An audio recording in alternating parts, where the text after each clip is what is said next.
My husband has this childhood sweetheart, who he doesn't even try to hide his favoritism toward. Well, two can play that game.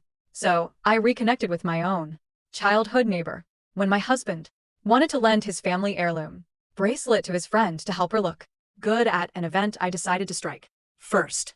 By the way, Mike came over to our house today. I casually mentioned he accidentally broke that wish bottle in our bedroom. It wasn't intentional, so don't be mad at him. He's like a brother to me. He felt so guilty that I gave him that box of fountain pens from your study to make him feel better. That wish bottle was a birthday gift for my husband Jason. It contained 999 paper stars that he spent a month folding by. And those fountain pens, they were custom-made for our wedding anniversary. Jason's face turned ghostly white, his eyes wide with shock. Why was Mike in our house and in our bedroom? His voice was hoarse. I shrugged like it was no big deal. He flew back to the States today.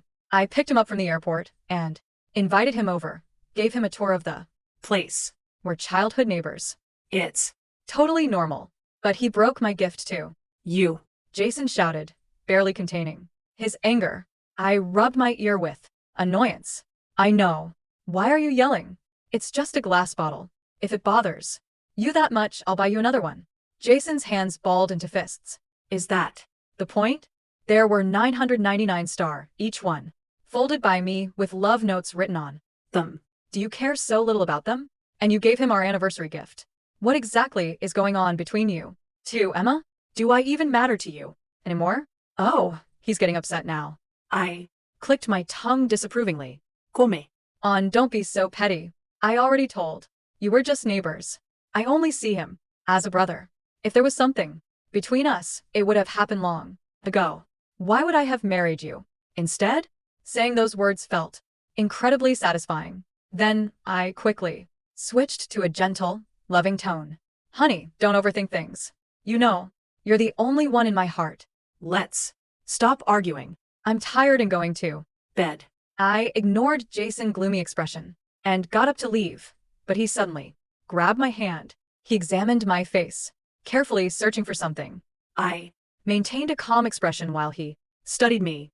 After a moment, he sighed and said with restrained emotion, "Fine, just be more careful next time. By the way, Sarah needs to walk the red carpet tomorrow night. Can she borrow your mother's emerald bracelet? It would help her make a good impression." And there it is. The tool makes his move. The bracelet. Oh, why didn't you say so earlier? I exclaimed. What do you mean? He asked. Mike is holding his concert tomorrow night. His mother will be there for interviews. And since she doesn't have any suitable jewelry, I already lent. Jason was stunned. You lent it? Out? Yes. That was your mother's heirloom, and you just casually gave it to someone else. See, he knows it's my mother's memento, yet he had no problem asking me to lend it to his childhood sweetheart. You make it sound like she's a stranger. Mike's mom was my mother's best friend. What's wrong with lending it to her? Besides, she's Mike's mother. When he asked, I couldn't really refuse. Jason's face darkened, as if he was seeing a stranger. Mike again. You did this for him? Just as he was about to continue, his phone rang. He glanced at it, pressed his lips together, and gave me a long look before walking to the balcony. I bet that's his precious Sarah, checking if he completed his mission. Too bad that mission failed. I tossed my hair and headed to our bedroom. When I first arrived in this story, I wanted to strangle the system that sent me here. This was the most typical toxic romance novel. The main couple had been together for 6 years and married for 4 until the husband's childhood sweetheart showed up and ruined everything. The husband kept lowering his standards for her, letting her frame and sabotage his wife until she developed depression and jumped off a building. Only after his wife's death did he regret everything. The husband in these stories is just pathetic. Does he love his wife, yet he's two-timing her, taking advantage of her devotion while always siding with his childhood friend, making his wife suffer endless humiliation? Does he not love his wife? Then why after her death does he become devastated, torturing his childhood friend until she's barely human, practically wishing she could join his wife in death? It's all about not appreciating what you have until it's gone. And somehow readers eat this stuff up. But in these stories, the tool husband genuinely loves his wife, me, Emma. So, when I treat him the way he's about to treat me, it really hurts him. Why should I have to hurt myself to score points in this game? I won't do that to myself. Instead of hurting myself, I'll treat myself with kindness. While driving him crazy, I'll beat the cheater at his own game. The system showed me I'd already reached 10% on the heartbreak. He was genuinely hurt. When I stood up for Mike, I smiled brightly. This is just the beginning. There's plenty more pain coming his way. What makes a cheater is that he never sees anything wrong with his boundary-crossing behavior. Without my emerald bracelet, Jason gave Sarah an entire ruby jewelry set he'd bought at an auction. Necklace, earrings, and rings. With this expensive set, Sarah, a nobody in the entertainment industry, caught photographers' attention and quickly went viral. After the red carpet in gala ended, Jason personally picked her up. Unfortunately for him, the paparazzi caught them together. Suddenly, rumors of romance between an unknown actress and a powerful CEO were spreading like wildfire. Sarah's popularity instantly shot up. In the original story, Jason's explanation was dismissive, just calling it a misunderstanding. The wife spent the entire night awake, devastated. I'm sure that's how he planned to explain it to me too. But unfortunately for him, he couldn't find me. While he was picking up Sarah, I was attending Mike's concert. Mike is a pianist who graduated from a prestigious music school abroad and has held numerous successful concerts. In terms of fame, he's far more well-known than Sarah. After Mike's concert, fans accidentally captured photos of us dining at a romantic restaurant. Due to the camera angle, our conversation looked suspiciously like we were kissing. Once those photos hit social media, they caused an absolute uproar. The buzz quickly overshadowed Sarah's fresh gossip. Like Sarah, Mike didn't bother to clarify the rumors online. Things got very interesting. When I finally returned home, slightly tipsy, Jason was sitting on the couch. In front of him was an ashtray filled halfway with cigarette ash still glowing. I frowned and waved away the heavy smoke. It's so late. Why are you still in the living room, bud? Jason threw his phone on the table. The screen showed the photo of Mike and me supposedly kissing. Do you want to explain this? I leaned back against the door frame, the leather of my bag squeaking as it slid down my shoulder. The photo on his screen showed two silhouettes angled toward each other, candlelight cutting our profiles into something far more intimate than it had been. Explain. I rubbed my temple, letting the faint buzz of wine soften the edges of my voice. Isn't this what you tell the press every time you and Sarah end up in the same frame? Misunderstanding. Perspective. Wrong angle. Car door. Not a kiss. His jaw flexed. Don't do that. Emma. Do what? Use your lines. I padded past him and opened a window. Cool air shoved up beside the smoke. You were unreachable tonight, and I didn't want to disturb your date. Oh, sorry. Your professional pickup service. He stood. The tendons in his neck stood with him. I was picking her up because she was being followed. I didn't want a swarm of men with cameras surrounding her at midnight. Chivalry looks great on you, I said lightly. Almost as great as rubies. Bold choice. I thought we were keeping heirlooms for family. He stared at me, then at the ashtray, then back at the photo as if it might change. Were you kissing him? You mean Mike? No. I took off my earring and set it on the table with a soft tick. But if I had been what? Then? Would you finally acknowledge we have a problem? We don't have a problem. He shot back too fast. We have you. Suddenly making reckless decisions to provoke me. You gave my anniversary gift away. You let that man into our bedroom. You lent out your mother's bracelet. Your mother's Emma, without even asking me. And now this. The system chimed, almost cheerfully in the back of my mind. Heartbreak progress 18%. I folded my arms and leaned on the window rail. Let's consider our standards, I said. You take selfies with your childhood sweetheart in your company lobby, whisper to her on balconies, personally escort her after galas, buy her jewels and label it all A misunderstanding. I eat dinner with a neighbor I grew up with, a dinner after his concert, by the way, which was sold out and brilliant, and suddenly I'm committing treason. One of these sounds more like a misunderstanding than the other. A vain beat at his temple. Delete. The post. What post? Whatever that is. He jabbed the air toward the phone. Tell your friend to take down the photo. I blinked at him, pleasantly blank. My friend Jason. That's from a fan account. Mike, and I didn't post anything. He's not performing for paparazzi. He's a pianist, not a PR stunt. He swallowed hard. Then clarify it.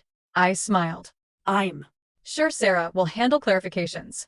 For the both of us. She seems very experienced. His mouth opened closed. The muscles in his cheeks worked. A long beak passed. Then quietly, are you trying to hurt me? The ceiling light hummed. Out in the street, a horn bleated, impatient and ordinary. I thought of the paper stars he'd folded with cramped fingers, each one hiding a tiny note he'd written, and the glass shards glittering on our bedroom rug this afternoon like a malicious constellation. The system's first progress bar had winked to life, then pale and clinical. No, I said. I'm trying not to hurt myself anymore. He flinched and the system ticked. Heartbreak progress 22%. We slept in separate rooms that night. No slammed doors, no thrown objects, just the quiet shuffle of two people placing distance like a folded blanket between them and calling it temporary. I sat my phone face down and drifted for an hour before the screen pulsed against the nightstand. Mike got home safe. Mom says the emerald is stunning but heavy. She'll use it only for the interview segment. Insurance stock attached. Returning at noon tomorrow. She insists on handing it to you personally. I typed, tell her. I'll meet her in the atrium at your hall at 12. And for one petty second I pictured Jason reading those words over my shoulder. The system painted a thin blue line at the top of my vision. Scheduled interaction likely to increase. Target distress. Estimate plus 4 to 6%. Morning arrived with a headache and hashtags. Our housekeeper sat coffee in a plate of toast between two phones, flaring with alerts. Jason came down in a white shirt, sleeves turned up to his forearms like he'd been working all night. His eyes found me first, then the devices. My PR team is spinning it, he said. It'll pass in a few days. Which? It. I buttered my toast. The rubies, the ride home, or my misunderstanding? All of it. His tone was clipped. Businesslike. My mother called at 5. She's concerned. Of course she was. Concerned about him appearing reckless.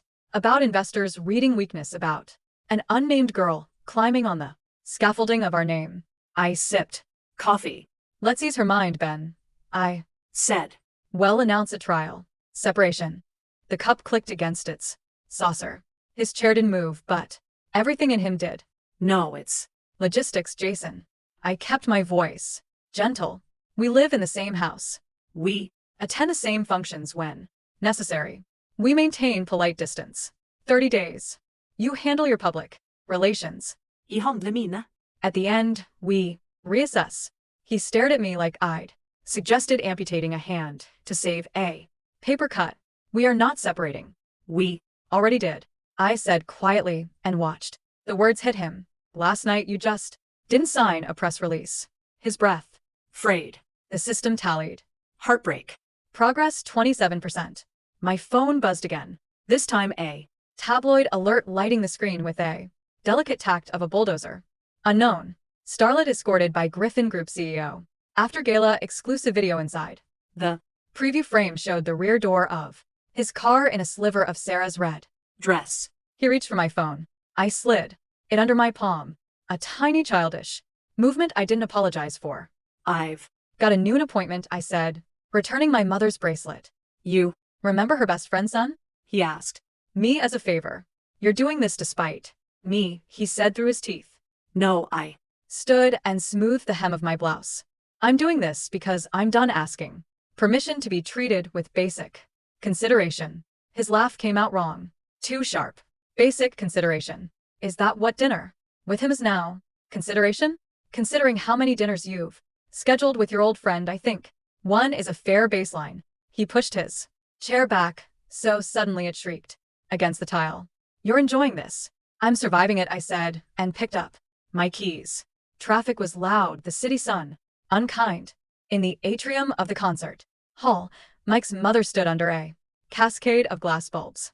The emerald bracelet a cool glint on her wrist. Her smile was lined at the edges by years and kindness. Your mother and I used to steal mangoes from the same vendor, she said as she fastened the bracelet into its velvet nest. She'd get caught and undistract the poor man by pretending to faint. We were terrible. Her eyes softened. She would have loved to see you unafraid. I swallowed something unexpectedly heavy. Thank you for returning it in person. She patted my hand. He's a good boy, you know. Not because he plays, but because he listens. When women say no, the system flicked a tiny gold star in my periphery. Emotional fortification acquired. Resistance plus 3%. We took a short photo together for the hall's newsletter. Just the two of us. No jewels in sight. Then I turned my phone back on. 50 new messages spooled down the screen like a waterfall. The top one was from Jason. Come home. We need to talk now. Another from an unknown number. Then a flood of identical ones. Please, Mr. Griffin. The reporters are outside my building. I can't leave. Can you send someone? It's Sarah. I'm scared. I reread both. I pictured Jason's face when he realized she texted me by mistake that his starlet had grabbed the first Emma in his contacts and that it was not in fact the Emma meant to rescue her. I forwarded the message to him without comment. Then I put my phone in my bag, stepped out into noon and chose a cafe with a sunlit window and a lemon tart. I didn't have to ask permission to order. 20 minutes in, my chair cast a moving shadow over the tiled floor. Jason stood outside the glass. Ty asked you.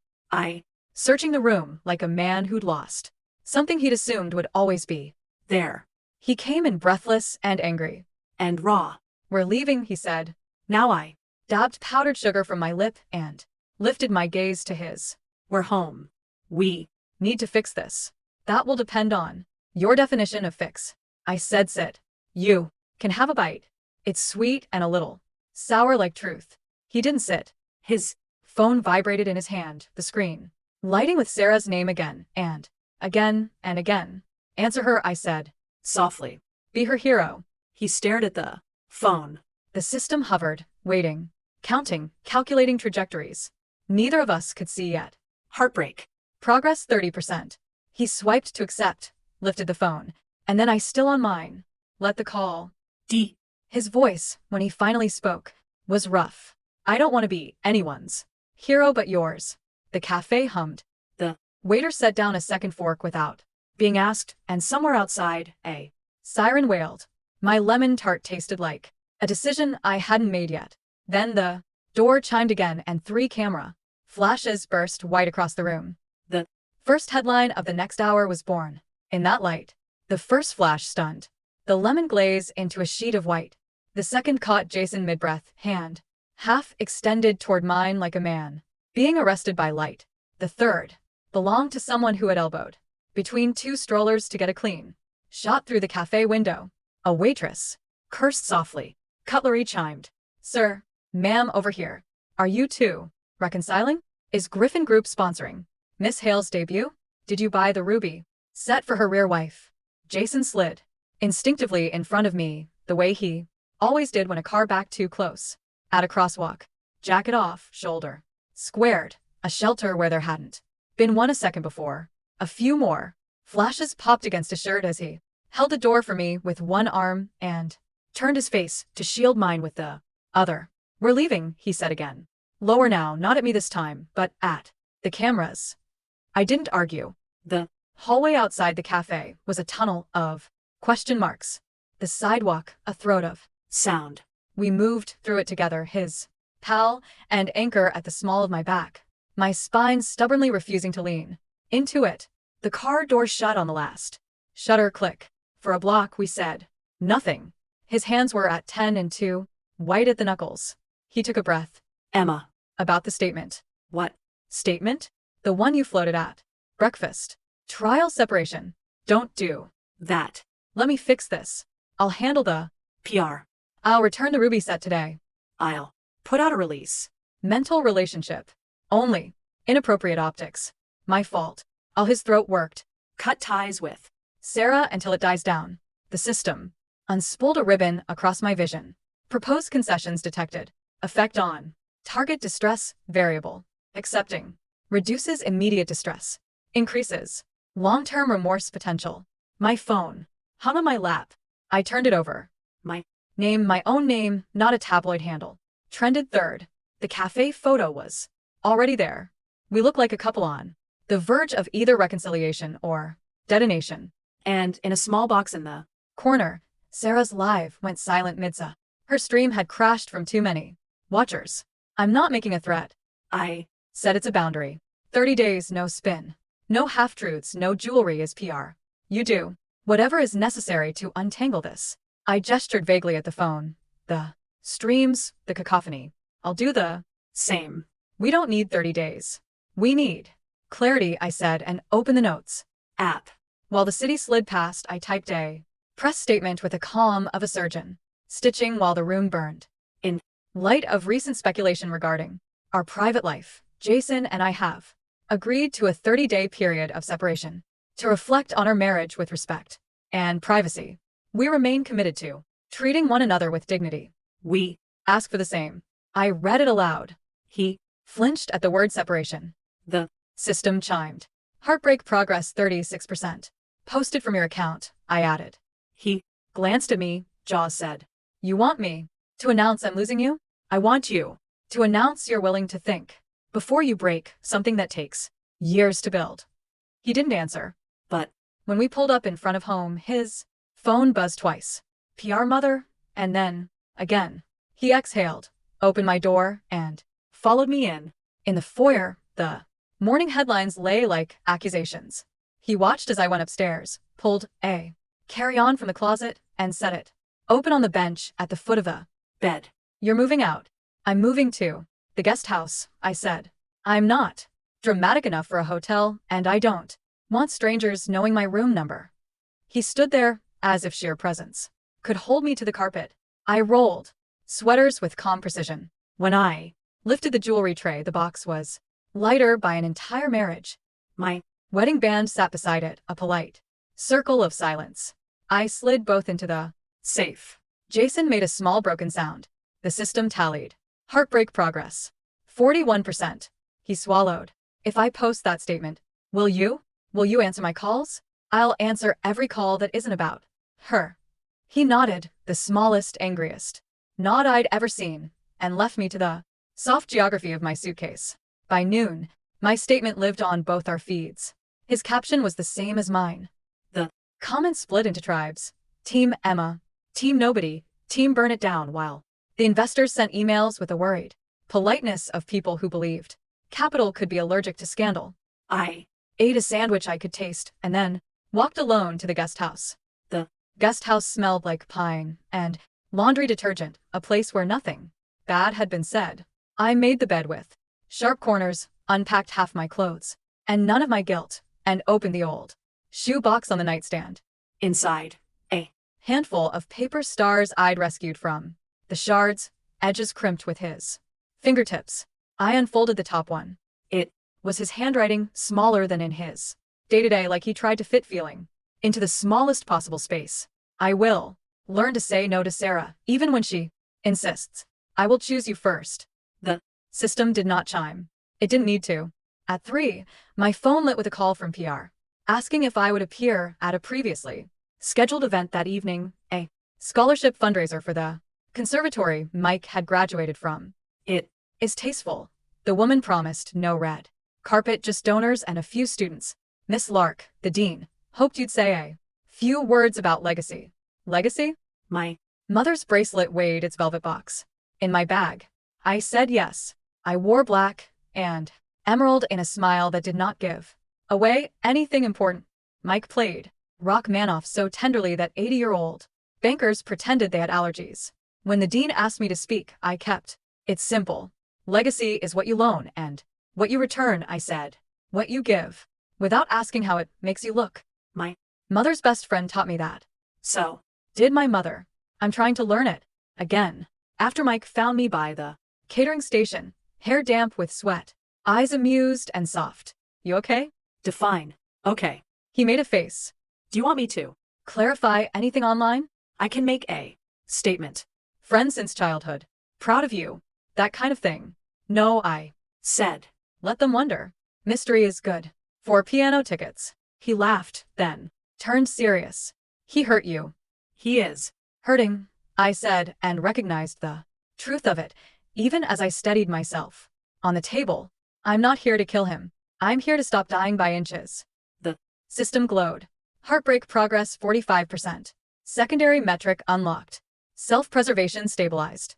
On my way out, the dean tugged my sleeve. There Is a rumor the starlet might appear.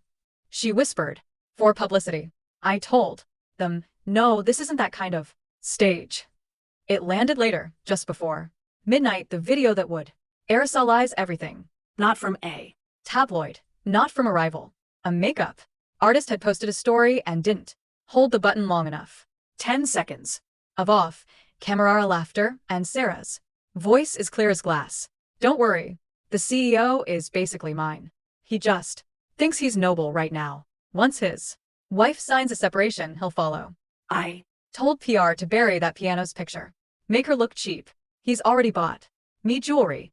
You don't buy rubies to be friends. The clip was deleted in under a minute. It took 30 seconds for someone to save it.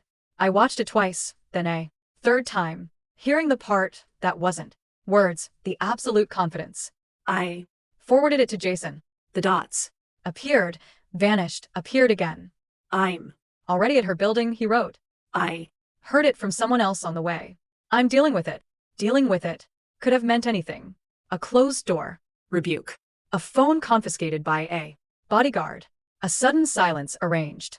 With money. But 30 minutes later, the Griffin Group posted a statement of its Own.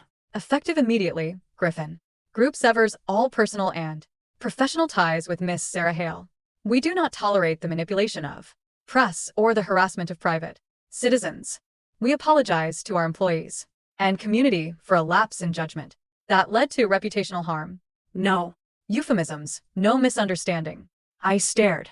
The system pinged. Heartbreak. Progress 52%. Regret, radioactive. My screen lit with Jason again. I can't undo this week, he wrote. I can't unfurl the stars, but I can start by making it unambiguous. I've Been a coward shadowing the edges of loyalty and calling it noble. I'm sorry. A second message followed slower. The wish bottle. I picked the glass.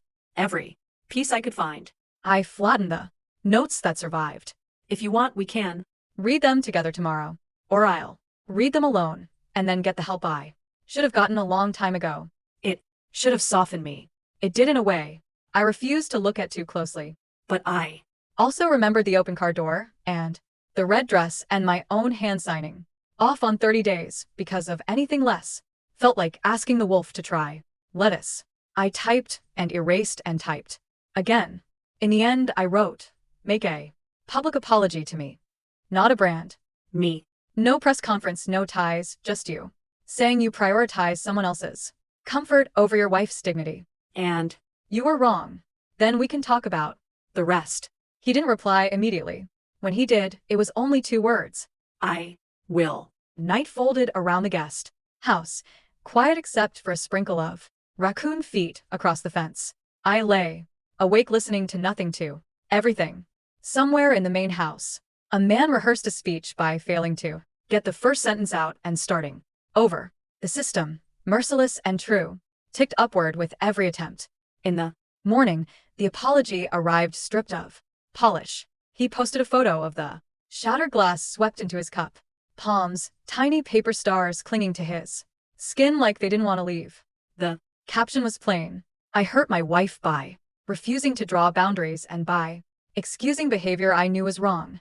I Forgot that loyalty without respect is just cowardice and nice clothes. I am sorry, Emma. Not to the market, not to the media, to you. Heartbreak progress. 61%. My phone vibrated so hard it nearly walked off the table. PR begged me to respond. His mother called. Mike sent a single piano emoji and then a heart. The Dean texted a mango. I left quick and Wet. then the doorbell to the guest house rang. I opened it to find Jason on the step without a tie, without sleep, and without Sarah.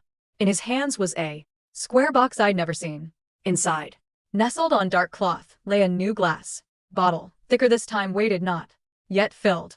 Beside it, a small pile of reconstructed paper. I recognized the stars he'd managed to save, refold, with clumsy, careful fingers. I'm not asking you to forgive me today, he Said. I'm asking you to watch who I become when I choose you first. The system's interface blurred, then refocused, showing me a new forecast I hadn't seen before. A path that didn't require me to break to prove love. Heartbreak progress held at 61% and flickered between two futures like a coin on its edge. And then the universe, mercifully committed to drama, knocked its elbow against the table. A new banner slid over every feed. Exclusive photos allegedly from last night. Sarah, not tucked away in shame, but laughing. In a hotel bar with the director. R. Notorious for trading roles for favors. The date stamps were damning, the smiles surgical. Jason looked over my shoulder. At the headline, his mouth a thin line. This isn't about her anymore, I said. No, he answered. Behind his shoulder, the driveway filled with sudden noise. Tires, doors, voices pitched high with a smell for blood. The press had found the guest house. A microphone bobbed, like a gull over the hedge. Miss Griffin, will you take him back? I met Jason's eyes. He didn't flinch from the question. I Hadn't decided yet, and he could see it. I stepped outside anyway. Reporters called my name like it belonged to them. Jason stood a step behind me, close enough to catch me if I fell, far enough to prove he'd finally learned not to steer. Will you take him back? I let the question land. The hedge rustled. A Microphone trembled at the edge of the path. I saw my reflection in its silver head, tired, clear-eyed, alive. We're honoring our 30-day separation, I said, evenly. No statements beyond that. Flashbulbs popped. Someone groaned. Another voice, hopeful and sharp. Is this a no? It's a boundary, I said. Respect it. I turned, walked back inside, and closed the door on the feeding frenzy. The system slid a translucent banner across my vision. Heartbreak progress 68%. Optional objective available. Maximum distress. reward. Expedited exit. No, I told it silently. Not that way. Jason waited in the foyer with his hands in his pockets like a boy who had been told to stay put. He swallowed. Thank you, he Said softly. for not making a spectacle Of me. I'm not protecting you, I said. I'm protecting me. He nodded. That too. We sat at the kitchen table with 2 glasses of water between us, like negotiators in a very small war. I Pulled a folder from my bag and set it down. These are my conditions. He didn't Flinch. Read them. No private contact with Sarah or any person I flag as a conflict. therapy, individual and couples, with proof of attendance. Transparent calendar. No gifts to any woman that you wouldn't buy for a male colleague. PR decisions that include me. When they involve my name, a public restitution, a scholarship fund in my mother's name at the conservatory, endowed with the amount you paid for. Those rubies doubled. And if any boundary is crossed, an immediate, automatic donation of the same amount to the fund. No arguments, no explanations. We live apart until the 30 days end. At 31. We reassess based on actions, not. please. He took a long breath, then a longer one. I agree. You haven't read all of it. I don't need to. I agree. The system noted it without confetti. Heartbreak progress 72%. Regret stabilized.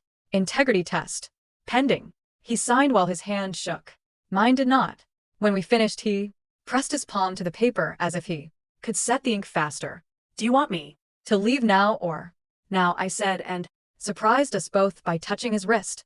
But not like you're running away, like you're going where you said you'd go.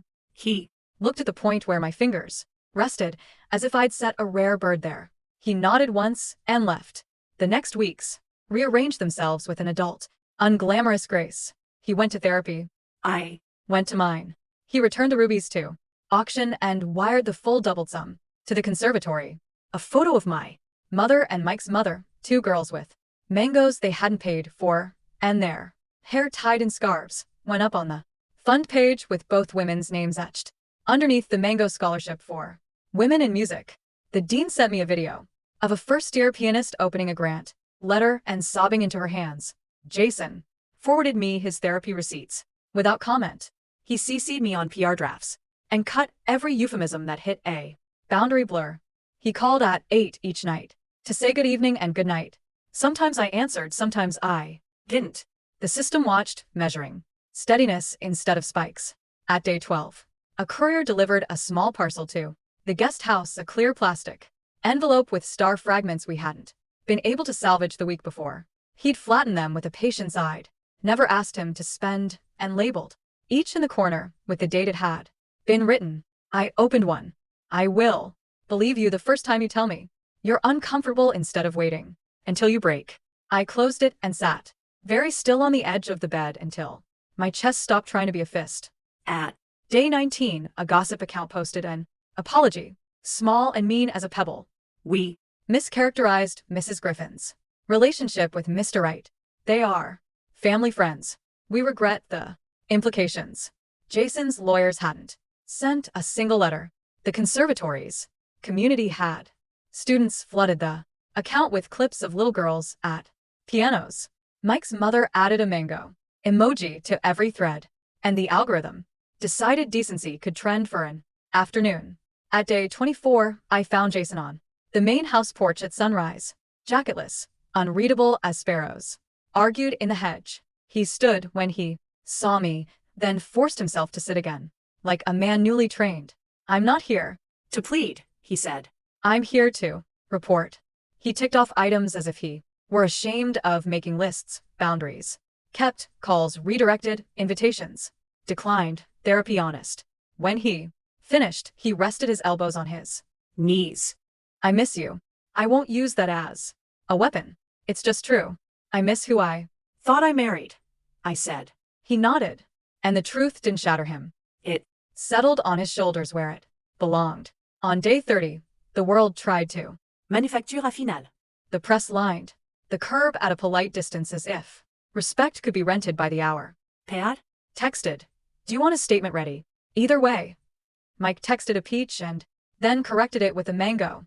My father-in-law's driver offered to bring the car around.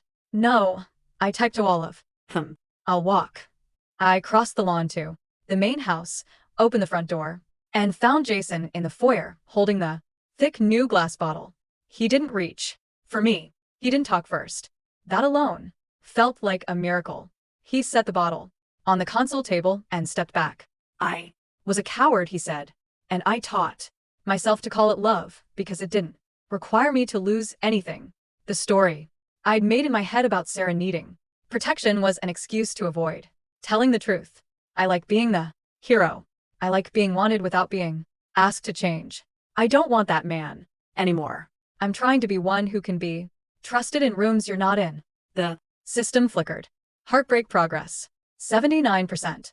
Decision node reached. End condition A. Abandon. End condition B. Rebuild. Reward for either exit. Penalty 4. Indecision loop. I stared at the bottle. The old wish glass had been fragile and romantic. This was clumsy and stout, and I realized meant to endure being dropped. I won't forgive you for what you haven't done yet, I said. But I won't punish you for what you're refusing to be anymore. He didn't move, but relief and grief both crossed his face like weather. Then what do? We don't sprint to the end, I said. We start over with the boring parts. We keep separate rooms until it feels like a home again and not a stage. We date with boundaries. We go to therapy like it's the gym. And you prove that choosing me first isn't a speech. It's a habit. He nodded. Yes. I lifted the bottle's lid and set it beside the tray. One by one, I unfolded the stars he'd salvaged, read the small promises he'd once made to himself about me, then refold each with care and dropped them into glass like seeds. When I got to the last scrap, I didn't read it. I tilted it toward him. You put this one in, I said. Say it out loud. He took the paper, breath trembling, and didn't ask what I thought it should be. He wrote, folded, and slipped it inside. I choose. You first every time. And if I can't, I Choose not to go. The system did not. ding. It dimmed. A new line appeared for the first time since I'd woken up in this book. Mission complete. You may Exit the game. Remaining here will not cost you yourself. I laughed, startled, and wet-eyed, and the sound startled both of us more than the reporters ever had. Jason blinked. What? I had a scoreboard, I said. I just turned it off. He let out an unsteady breath, and I watched his shoulders lose 3 years of weight in a second. He stepped closer carefully, like a man approaching a deer in tall Grass. Can I? Not yet, I said then. Softened it. Soon. We kept our word. The next weeks were deeply unanatic. We made grocery lists and walked at dusk and fought once about a dishwasher setting and both apologized. Before laundry, he learned to say no when people expected him to be noble at my expense. I learned to say no before my throat bruised. We went on a date to a street market. Mike's mother handed us 2 mangoes with an indecent wink and said, "Pay me back by living well." When The conservatory held the first mango scholarship gala, I wore my mother's emerald and did not feel like a prop. Jason stood not at my side, but a step behind, a place of honor he'd finally earned. Mike played a piece he said sounded like a heart relearning its rhythm. In the program's last page, the dean had written, "Legacy is what you return better than you found it." around Midnight, under a string of lights in the clean, real air of women who had not been asked to pay for their safety with their silence, Jason leaned down so I could hear him and asked, "Ready?" I Pretended to think while the system, long quiet, slept like a cat in sun. Then I looked him in the eye, measured what he built where he'd once demolished, and said, "Yes." We walked home together at a human pace. In the entryway, the new Wish bottle gleamed on the console. I reached into my bag, pulled out a small stack of green paper I'd cut myself, and began to fold. what? "Are those?" he asked, smiling like a man arriving and not invading my wishes.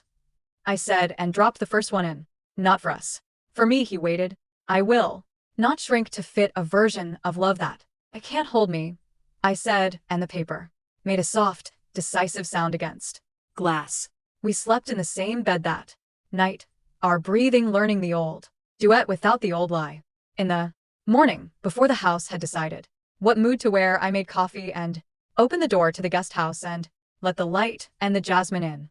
A Headline tried to bite at the edge of my phone. It found no purchase. The story I'd been tossed into had wanted me. Tragic, then grateful, then forgiving, like a benediction bestowed on a man's regret. Instead, I chose something slower and harder. Not to be a lesson, but a life. The system went very still. Then, for the last time, it spoke. "Exit. Confirmed. You wrote your own ending."